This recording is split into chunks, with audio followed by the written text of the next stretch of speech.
Recording in progress. Bienvenidos, estimados estudiantes. Hoy vamos a seguir con el tema sobre los delitos informáticos, seguridad informática.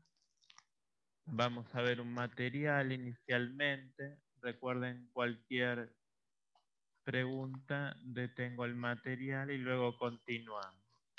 Gracias.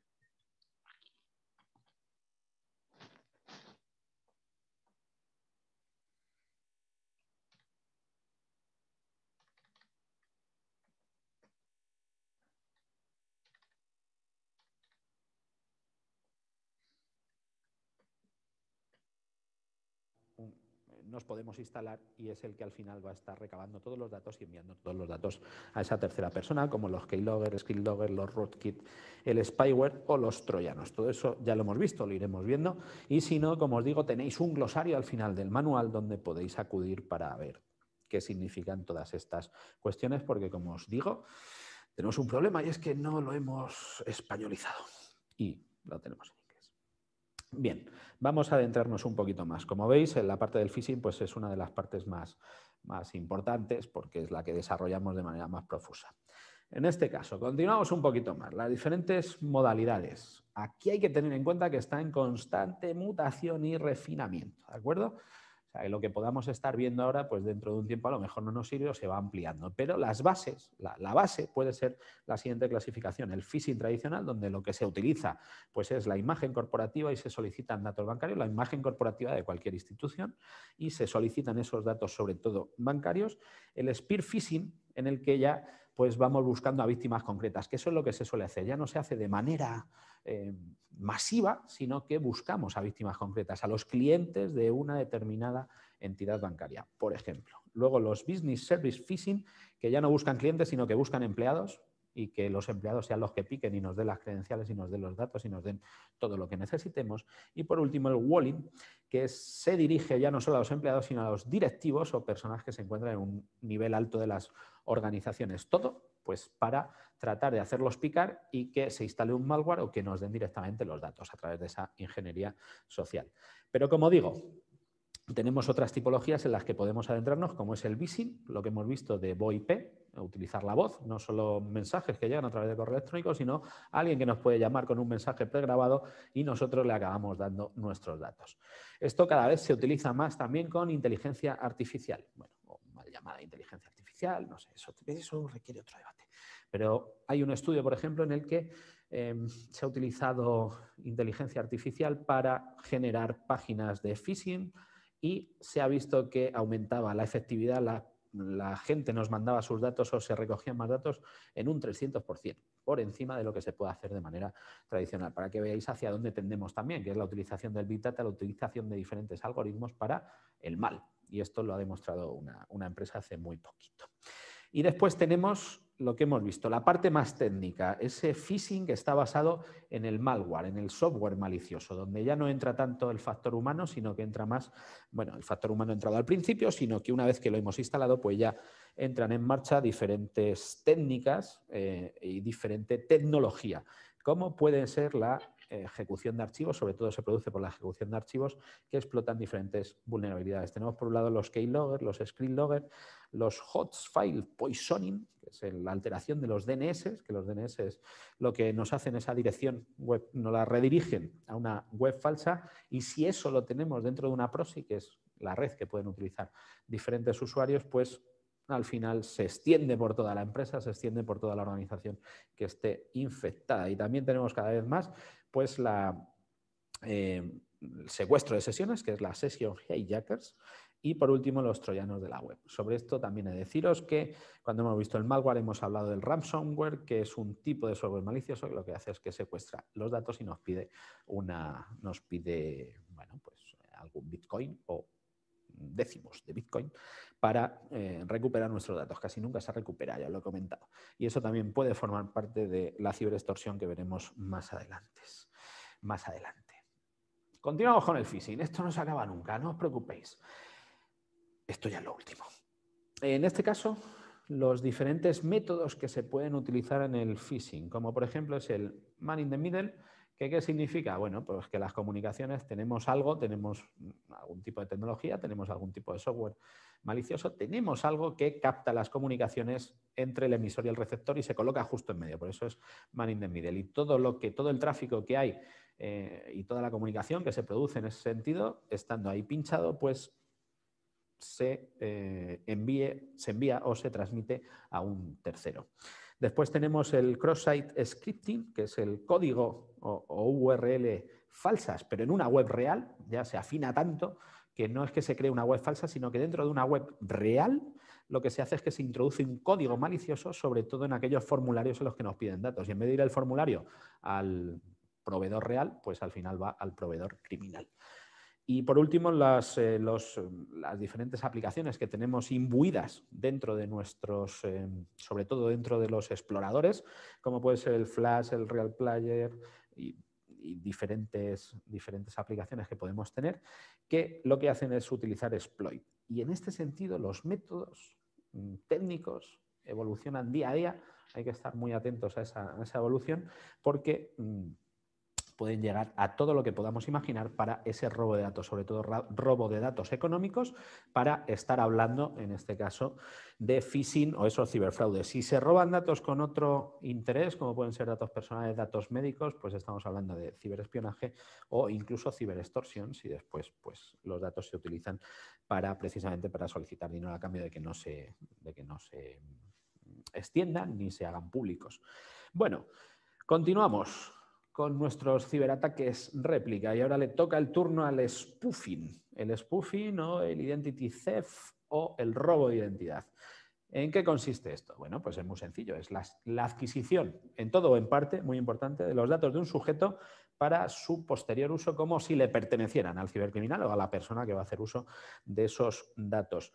Muy importante, es un medio para la comisión de otras tipologías. Primero ciberusurpamos la identidad para después cometer fraudes, para después cometer ciberbullying, para después cometer ciberacoso, para después cometer cualquier tipología delictiva.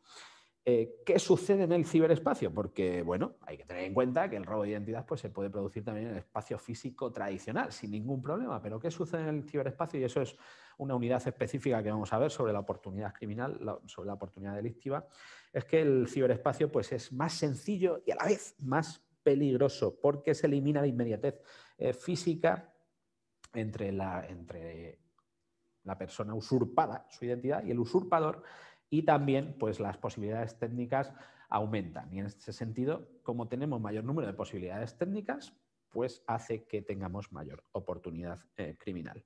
Y también porque cada vez más en el ciberespacio se utiliza como el medio preferido para realizar acciones financieras, para cualquier tipo de transacción financiera, para cualquier tipo de acción financiera. Y en este caso también se produce esa necesidad de utilización de los datos personales. Y como necesitamos el ciberespacio, y en el ciberespacio están todos nuestros datos personales, pues eso hace que sea mucho más sencillo el usurpar nuestra identidad digital. Y de ahí, sobre todo, la importancia que tiene esta identidad digital, que cada vez la tiene más. Y los modos en los que se produce este spoofing, bueno, pues de dos formas. Lo que hemos visto también en el phishing, la ingeniería social o la ingeniería informática, y va de muy poquito elaborado a muy elaborado. Hay engaños muy elaborados para al final hacerse con nuestros datos personales y hacerse pasar por nosotros en el ciberespacio. Y luego tenemos diferentes formas.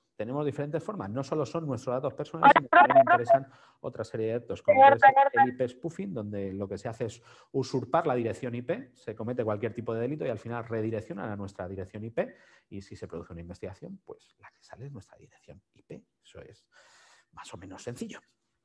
Luego el ARP spoofing, que esto es para los que recién se incorporan ahora a la clase. Estamos viendo los delitos informáticos acerca de la seguridad informática. Cualquier pregunta, detengo el video y luego continuamos. Gracias. Todavía más complicado y esto es todavía más peligroso, por decirlo de alguna manera, es que ya la propia dirección MAC de nuestros aparatos se puede usurpar y se puede poner en cualquier sitio. El DNS spoofing, que son los dominios, y ahí estamos hablando también de farming y tiene mucho que ver con el ciberfraude, ¿no? Y esa duplicación de las páginas web. El web spoofing, que es pues precisamente eso, el usurpar nuestro dominio, no solo el dominio, sino usurpar pues todo lo que es una página web y en esa página web pues hacer cualquier cuestión, o el mail spoofing, hacerse pasar por nosotros, cualquier persona hacerse pasar por nosotros a través del correo electrónico. Muy bien, vamos a continuar con nuestros ciberataques réplica. Ahora le toca el turno al espionaje o snooping. No olvidéis que no tiene nada que ver con el spoofing. Y bueno, puede ser preguntas de examen si voy a pillar. Aunque ya sabéis que yo a pillar no voy muchas veces. De vez en cuando. Bueno, pues los ciberataques réplica, nuestro ciberespionaje, el snooping. El snooping, el ciberespionaje, sobre todo es empresarial. Sobre todo es empresarial, bueno, empresarial y también a nivel estatal, las diferentes organizaciones, y estaríamos hablando de ciberguerra, pero bueno, eso entraremos a verlo un poquito más adelante. En el que este ciberespionaje empresarial, pues lo que busca son los secretos comerciales. Pero después tenemos otro ciberespionaje personal, que lo que quiere es hacerse con todos nuestros datos personales, ¿no? Espiarnos en cualquier medio de nuestra vida. Como podemos comprobar en múltiples lugares, hacerse, por ejemplo, con el dominio de nuestra webcam y captar imágenes nuestras es muy sencillo. Por eso os aconsejo que tapéis vuestra webcam, por ejemplo. Bien, ¿cómo sucede? El espionaje es tan antiguo como el hombre, casi. Pero, ¿qué es lo que sucede ahora en el ciberespacio? Pues lo que hemos dicho anteriormente, que este ciberespacio pues, le provee de un mayor potencial y sobre todo por la hiperconectividad de los sistemas. Todo está hiperconectado y nuestros datos, lo que he dicho, nuestros datos, los datos comerciales, los datos de una empresa, los datos sensibles del Estado están en red, están en un sistema, están dentro de un sistema informático y están hiperconectados con otros sistemas. Y por eso pues, el ciberespacio provee de un lugar más fácil para poder realizar este ciberespionaje. Después, debemos tener en cuenta, aunque hablaremos más adelante dentro de las tipologías de cibercriminales, que este ciberespionaje se puede producir por insiders, que son personas que están dentro de la organización o muy cercanas a la organización y tienen acceso directo a personas de la organización y se produce ese robo de información o se produce ese espionaje simplemente porque se accede a los datos de manera física en los aparatos dentro de la empresa a través de insider. Pero lo veremos un poquito más adelante. Y por último, los hackers o cibercriminales que se valen del spyware, donde tenemos diferentes cuestiones, ya lo hemos visto antes, lo hemos avanzado, los sniffers, que es la captura de tramas de información, se captura toda la red, eso es lo que tenemos en los grandes sistemas Echelon y demás, que capturan todo el tráfico que se produce y de ahí, bueno, pues se hace una selección de lo que puede ser interesante, esos son los sniffers, luego los keylogger, que las pulsaciones del teclado, o los DNS snooping, que lo que hacen, pues lo que digo es con un listado de direcciones de DNS y eso pues también se trafica con ello. Aquí tenemos un debate y es que algunos autores nos hablan de que las cookies también pueden formar parte de este ciberespionaje. Otros autores dicen que no, porque es algo muy, muy liviano. Lo que sí es cierto es que a través de las cookies, y no solo las cookies, sino nuestra propia sino lo que hacemos nosotros en Internet, se puede tener una radiografía perfecta de cuáles son nuestros gustos, nuestras aficiones, de todo lo que hacemos. Y eso es de lo que se valen a través del data mining o la minería de datos, pues las grandes empresas de Internet, y de eso viven, como es Google, como es Facebook, como es Amazon. Amazon sabe más que nosotros lo que queremos comprar. Y todo eso se produce por toda la información que nosotros volcamos. Y ahora el debate sobre el ciberespionaje, pues precisamente es eso. Estas empresas hacen ciberespionaje cuando nosotros de una manera consciente o inconsciente dejamos ahí todo nuestro rastro, dejamos todos nuestros datos. Bueno, pues ese es otro debate en el que podemos entrar, si os apetece, pero que nos daría también para mucho más tiempo. Continuamos con nuestros ciberataques réplica. Ahora entramos con el ciberblanqueo y la ciberextorsión. El ciberblanqueo pues es el blanqueo de capitales, es decir, tenemos dinero sucio, tenemos que convertirlo en dinero limpio y sobre todo se produce pues, de dinero que tenemos de la propia acción de la ciberdelincuencia, ¿no? Dentro del ámbito de la ciberdelincuencia. Dentro del ámbito del phishing, todo el dinero que hemos podido robar con las credenciales que tenemos del banco, bueno, pues eso hay que convertirlo en dinero limpio y también se produce a través del ciberespacio, en este caso a través de las criptomonedas, que es donde se puede ampliar este ámbito y donde ya tenemos organizaciones criminales que utilizan criptomonedas para poder realizar este blanqueo de capitales, porque las criptomonedas hasta nos permiten ya comprar propiedades inmobiliarias. Nos podemos comprar una casa ya en Bitcoin. Ahí. Bueno, las criptomonedas, ¿han escuchado hablar de ellas? ¿Qué cosa, profe? Sobre las criptomonedas. Bueno, son entonces una ¿No moneda. son Bitcoin o algo así? Bitcoin. Sí, tiene que ver, bueno, con Bueno, por ejemplo, monedas digitales, creo. el Bitcoin sí es una criptomoneda, es decir, una moneda digital que no tiene regulación, nadie se puede hacer responsable por ella. Quien las acepta queda a su entera responsabilidad. Y como no hay control, muchas personas las utilizan para blanquear dinero o cometer diferentes delitos. Está bien. Es una moneda que Sí, profe. no está regulada por ningún gobierno, es decir, que es solamente quien les dan un valor, no, tampoco tiene un valor que tenga que ver con el mercado, es un valor teórico que tienen y es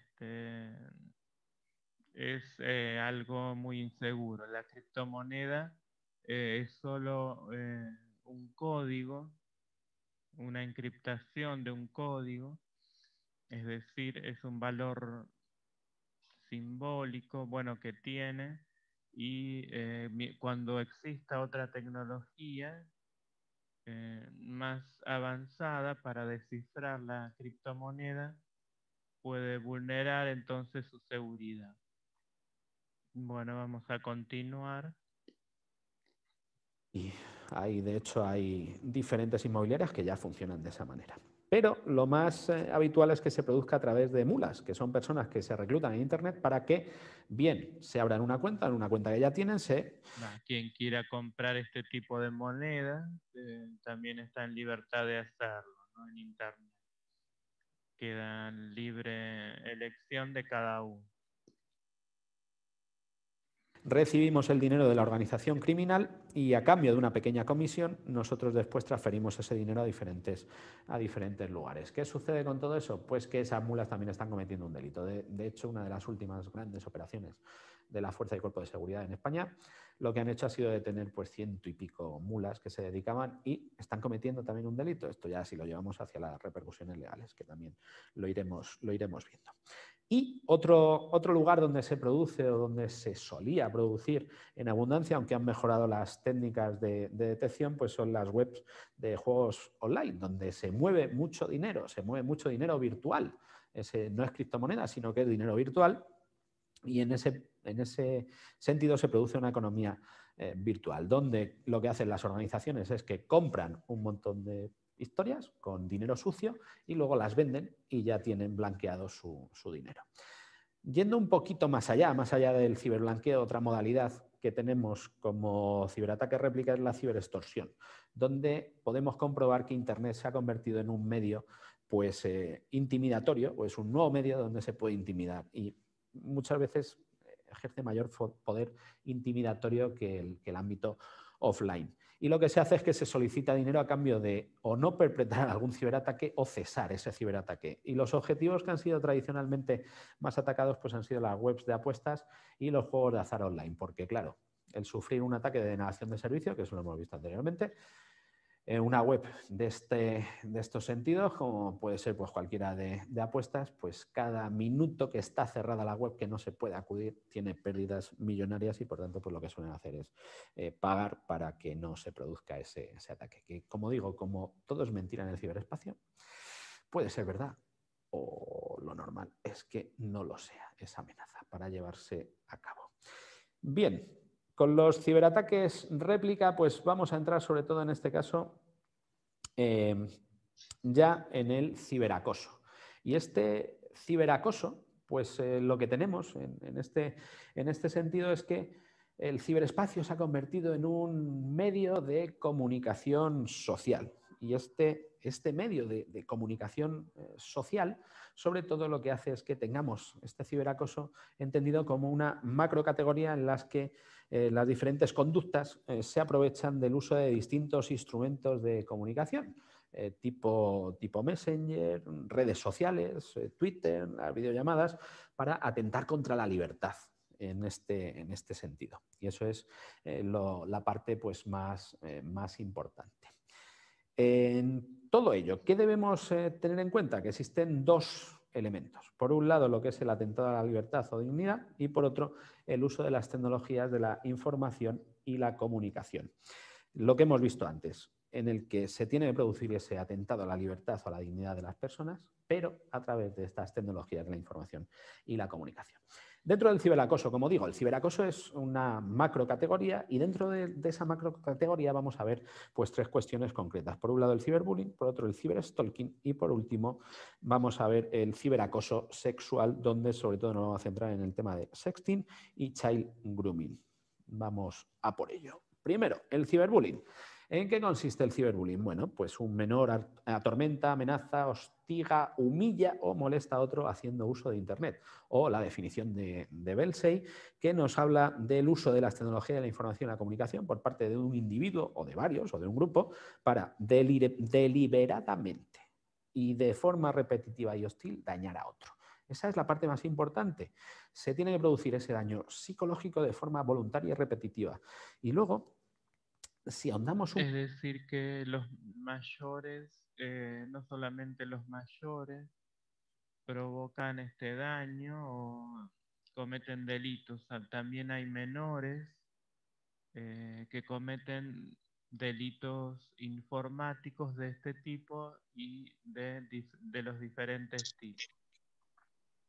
Un poquito más en el problema del ciberbullying, lo que nos encontramos es que tenemos un debate sobre si las formas de bullying tradicional, si el ciberbullying es una parte más, es una modalidad más de bullying tradicional o si por el contrario pues es algo que se da aparte. Lo que sí es cierto es que las diferentes formas de relación offline también se replican, por decirlo de alguna manera, en el ámbito online, en el ciberespacio.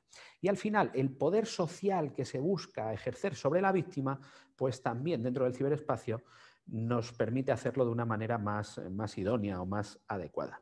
Y como digo, tenemos dos. Por un lado, el complementario que refuerza el bullying tradicional, dos tipos. Por un lado, el complementario que refuerza el bullying tradicional y por otro lado, el puro que se da solo en el ámbito, ciberbullying. Sí que tenga que ver bullying tradicional. Aquí es cierto, debemos hacer un inciso en el que la mayor parte de conductas que se producen en el medio tradicional al final repercuten en el ciberespacio y al revés, porque ya es todo un uno, sobre todo en las relaciones que se producen entre los adolescentes. Pero aquí lo importante, lo que debemos tener en cuenta es que el medio es Internet, pero sin olvidar que también es el medio escolar, porque si no estaríamos hablando de otras cuestiones. Aquí lo importante es que también puede ser consecuencia de otras tipologías, como el sexting. Primero se puede dar sexting, tenemos esas fotografías que luego veremos y al final se convierte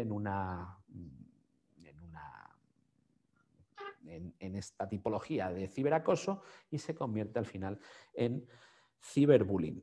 En este caso, debemos decir sobre el ciberbullying que existe una gran preocupación por parte de los estados, por parte de las autoridades en este sentido y de hecho pues existe un día europeo y sobre todo también por el uso de Internet por parte de los menores. Uno de los estudios que tenemos de EU-Kids Online, patrocinado por la Unión Europea, nos dice que es el riesgo más frecuente en Europa, el ciberbullying, en cuanto a los riesgos que asumen los menores en Internet, y nos habla de un 7% de internautas españoles de 15 a 16 años que han sufrido este tipo de ciberacoso.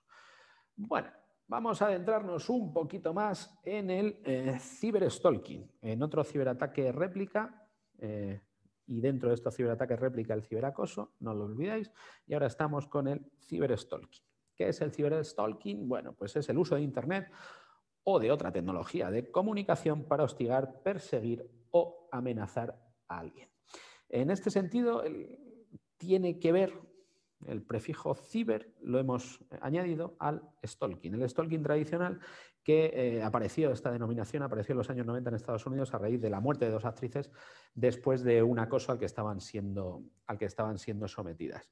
Y, por ejemplo, en la página 89 de nuestro manual, en el primer párrafo, tenemos un problemilla, y es que sí existe regulación de esta tipología delictiva desde el año 2015. El autor del manual nos dice que no existe regulación, pero deciros que desde el año 2015 sí existe regulación en España en este sentido. Aquí, una de las cuestiones importantes que debemos tener en cuenta es la dinámica que se produce, en el que primero se selecciona a las víctimas, hay un acecho en el ciberespacio, esa selección a través del ciberespacio, porque también se dan en contraposición con el stalking tradicional. Sí tenemos mayores oportunidades para poder seleccionar una víctima. Un acosador sí tiene mayores posibilidades de acosar a una víctima en el ciberespacio. Se produce ese primer acecho. Después se producen las conductas de acoso que tienen que ser repetidas, como son los contactos, las amenazas, la solicitud de sexo, el envío de imágenes obscenas. Y por último, el objetivo que se tiene es la intimidación. Se han dado algunos casos, aunque es mucho más raro, en el que se combina a otras personas para que acosen a esa víctima. Después, por otro lado, debemos también tener en cuenta una diferencia que puede haber entre el stalking y el ciber por varias cuestiones. Tenemos un par de autores que nos dicen que sí existen diferencias entre el stalking tradicional y el ciber. No es que sea el mismo fenómeno por varias cuestiones. Primero, porque los gobiernos y los medios de comunicación así lo tienen definido o así lo diferencian. Hay ciberacosadores que serían incapaces de acosar en el mundo físico, solo lo hacen en el ámbito ciber. Eso ahondaremos un poco más en el perfil de este tipo de delincuentes en otra unidad de este curso, de esta asignatura. Y por último, pues las nuevas tecnologías tienen nuevos delitos. Más diferencias que encontramos si seguimos a otros autores. Nos dicen, bueno, pues que la diferencia entre el stalking tradicional y el ciberstalking será sobre todo por la proximidad física de la víctima y del victimario, en el que en el ciberespacio pues, no es necesaria esa proximidad física. Por tanto, también se amplía el tiempo de exposición, con lo cual el acoso pues, suele ser más perjudicial en el ciberespacio, y también las medidas que se puedan poner en marcha por parte de la víctima para evitarlo pues, son más complicadas en el ciberespacio, porque ya tenemos que hablar de medidas informáticas o medidas de autoprotección de la víctima. Pero, como he dicho, estos son los autores que nos dicen que existen diferencias entre el stalking tradicional y el ciberstalking, pero hay otros que nos dicen que es una extensión del stalking tradicional, del acoso tradicional, sobre todo por el propio proceso de acoso que se da de la misma manera. Únicamente el ciberespacio nos pone un medio nuevo. El efecto sobre las víctimas, el efecto sobre terceros y la respuesta de la víctima y también el género del acosador, que suelen ser hombres los que acosan, o a otros hombres o a otras mujeres. Es raro que haya acosadoras, bueno, no existen, pero en menor medida. Y también lo que mueve al agresor pues, es la rabia, el poder, el control y la ira, y eso se da tanto en el espacio ciber como en el espacio offline. Y otra de las cuestiones que debemos tener en cuenta para ir terminando ya con esta tipología es la diferencia con el online harassment. El online harassment es que se produce solo una vez. Si no, estaríamos hablando de ciberstalking. La principal diferencia, sobre todo, es que el online harassment o ciberharassment son actos concretos, no continuados, ¿de acuerdo? Y son actos concretos como ponerse en contacto e intentarlo contra el deseo de una víctima, acosar, atormentar o atemorizar a alguien, robar o intentar robar la identidad de esa persona o información personal para perjudicarle, y también hacer insinuaciones sexuales no deseadas, y por último las amenazas. En este caso, la mayor parte de estudios pues cifran la incidencia de este problema más o menos en un 20% de la población. Ya sea el online harassment, si se produce ciberstalking, se producen porcentajes más bajos, ¿de acuerdo? Estamos hablando de la incidencia de actos puntuales frente a actos continuos. Continuamos para ir finalizando con nuestro ciberataque réplica y nuestro ciberacoso, donde ya entramos en el acoso sexual, donde vamos a ver pues sexting y child grooming.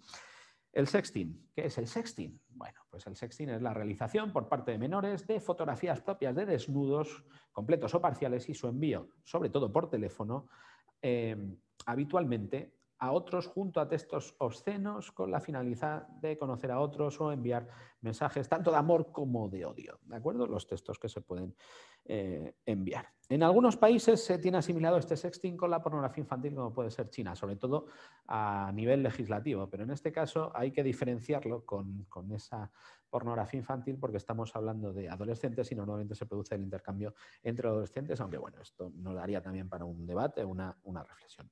¿Cuál es la incidencia? Pues la incidencia es para estar preocupados, porque cada vez tenemos más incidencia. Y tenemos más incidencia porque estudios más actuales nos dicen que la incidencia es superior en este sentido.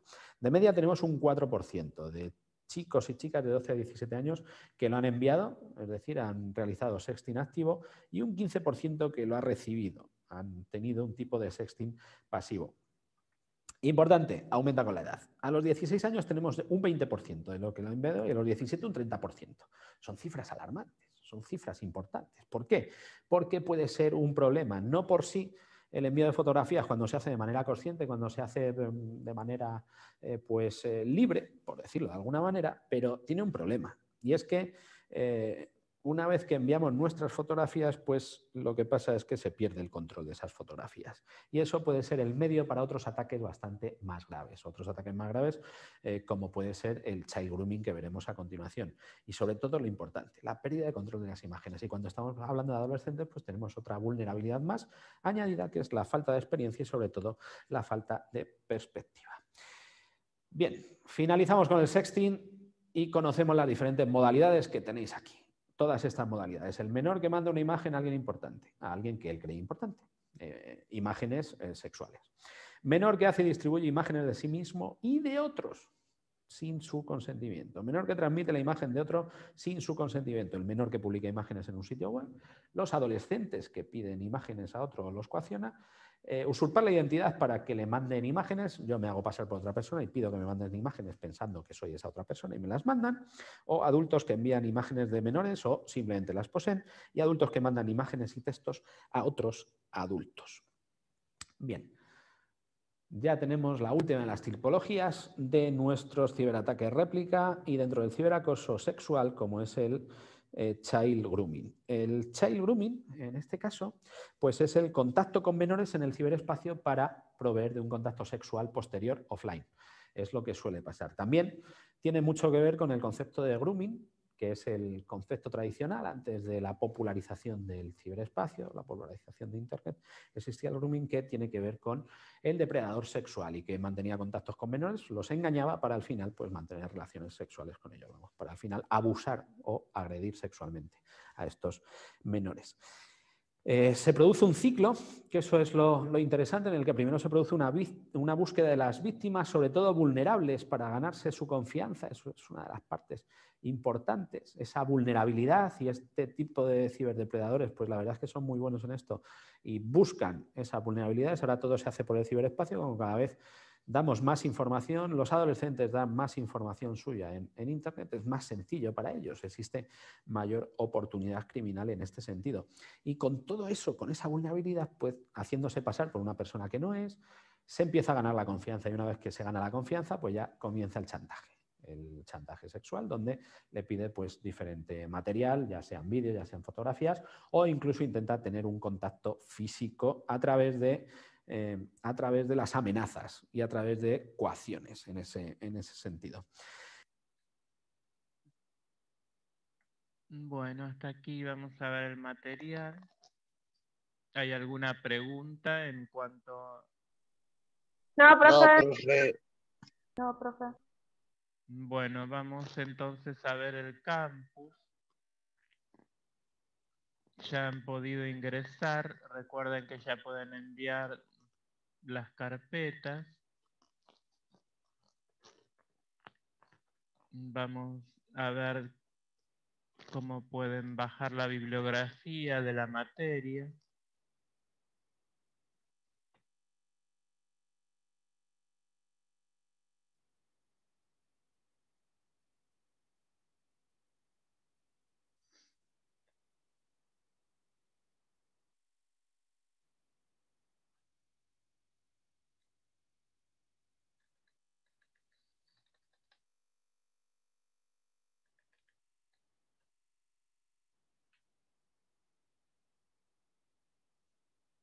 Ya han podido acceder al campus. Sí, profe. Ya estamos en el campo.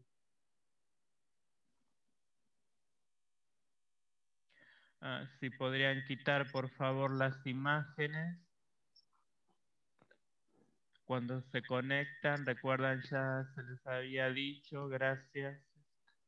Bueno, profe. Bueno.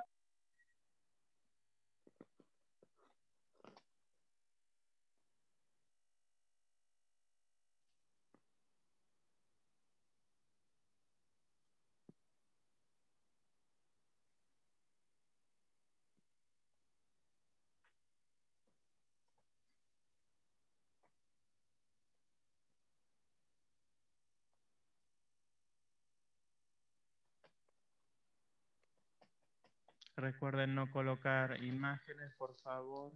Gracias.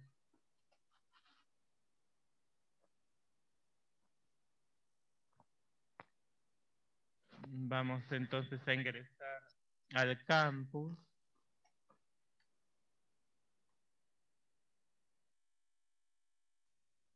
Profe, ¿ya se pueden mandar tareas por el campus? Van a enviarlas por mail porque hay alumnos que todavía es que no puedan acceder o que no sepan operar el campus. Ahí está la forma por el momento hasta que todos sepan Profe, que acceder por el campus no se al puede enviar, profe. Ahí tienen la forma de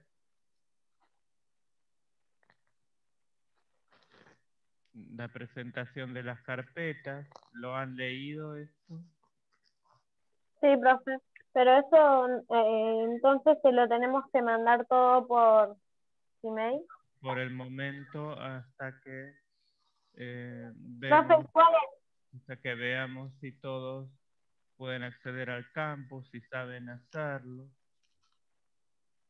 Pueden bajar entonces la bibliografía.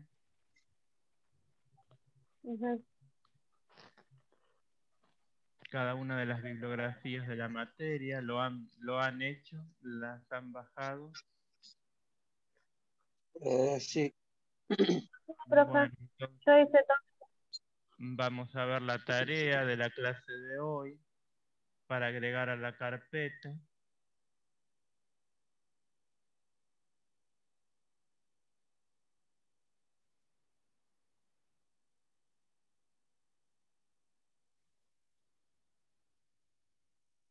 ¿Hay alguna pregunta en cuanto a No, eso? profe. No, profe, no.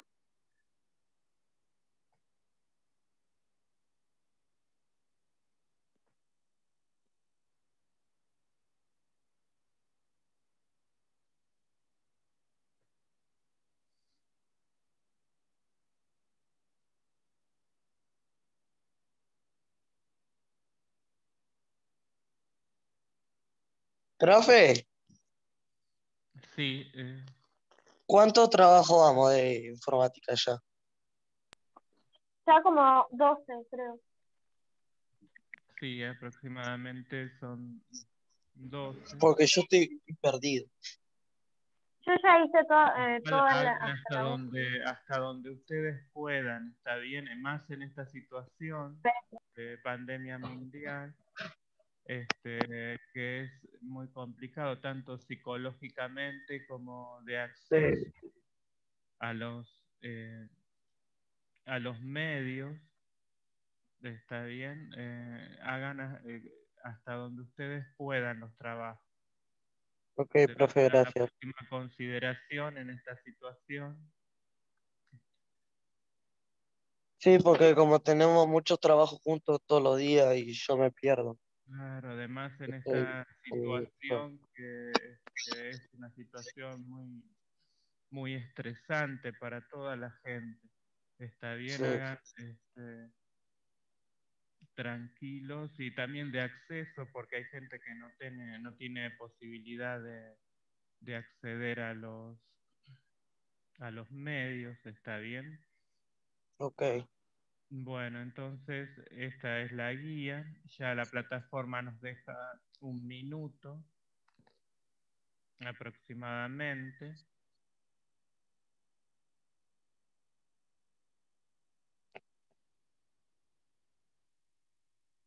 Igualmente las voy a enviar, las voy a subir al campus y la enviaré por WhatsApp. Ya la plataforma nos deja pocos segundos.